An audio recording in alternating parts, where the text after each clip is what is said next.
Our next guest is a great friend of the show, Karrissa T. Wade. Now, she's known locally for her activism, her amazing performances, and also her killer birthday party. She wanted to make sure that you knew that you are invited to her Studio 54 party, not only celebrating her birthday, but her 30 years of civicism here in Jacksonville. Now, that will be held at the Glass Factory, and it is benefiting the UNF LGBTQ+ Center.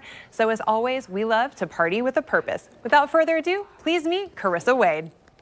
Today we're at Hamburger Mary's right here in Jacksonville to connect with a leading local civicist who has been on stage for 30 years as a drag performer, MC, host, and comedian. Allow me to introduce you to the perfectly painted face of philanthropy. Meet Karrissa Wade. Come on. Perfect.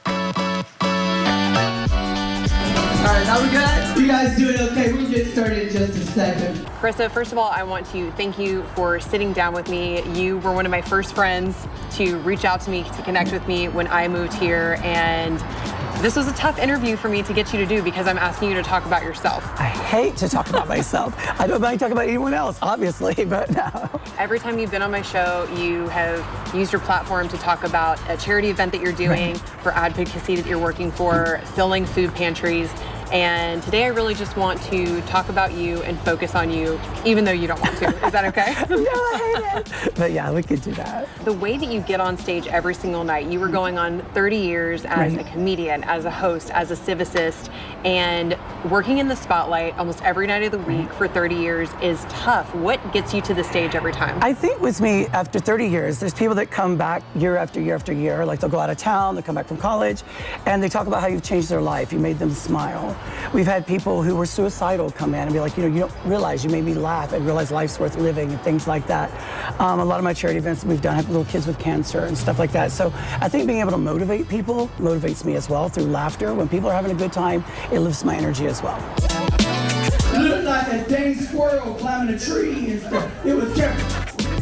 And 45, and 45. I would say a large percentage of the work that you do is all charity-based, Right. Is that right? Right, at least 80 to 90%. Can you share with us that connection between the drag community and the philanthropic community? Because I don't think people realize how closely they are connected.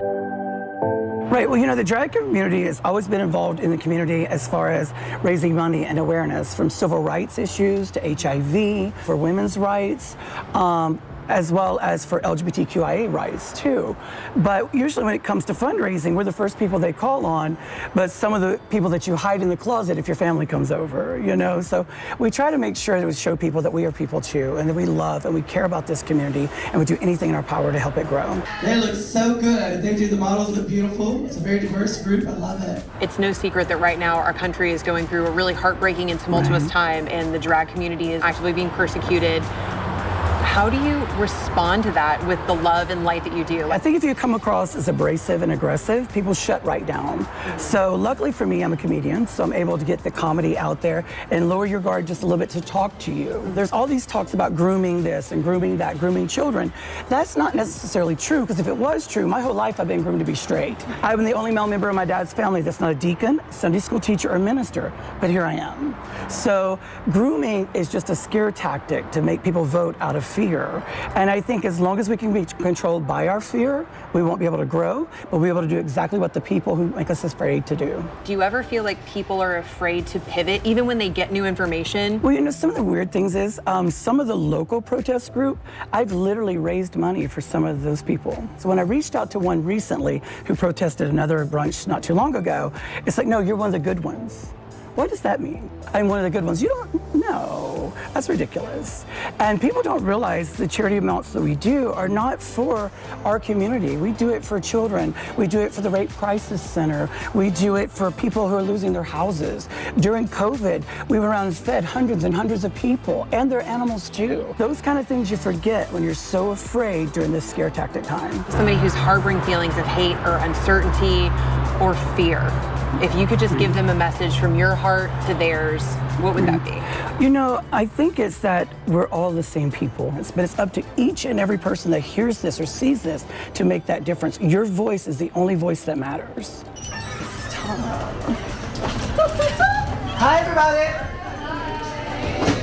what do you feel your voice is going to be saying for the next 30 years on stage? For the next 30 years, my back hurts, I'm tired, I'm wore out, but we got a job to do. And we got to save the children in need. We got to save the people who are hurting. And we got to help everyone to realize we're all just the same people trying to make it through this thing called life.